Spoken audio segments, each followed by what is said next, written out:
allihopa, jag är Robin, jag är 24 och jag kommer från England. Jag gör den här videon av två skäl. Först, eftersom jag har egentligen aldrig talat svenska med en person. Och jag vill så gärna göra några vänner som jag kan lära känna och prata med.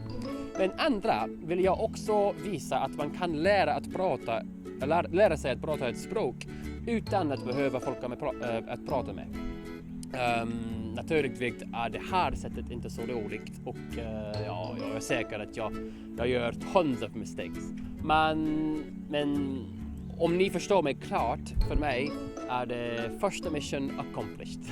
Alltså, om du vill lära dig tala ett språk men du har inte något folk att prata med, kan du absolut fortfarande göra det.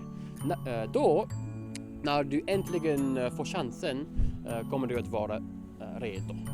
Men jag har studerat svenska inte så länge, men det har verkligen varit så mycket roligt. Men nu känner jag mig jätteredo att äntligen göra några vänner och börja prata.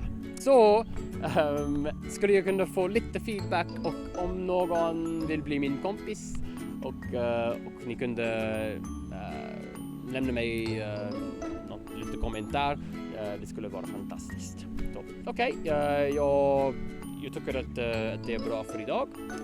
Ha det bra så. Hej hej!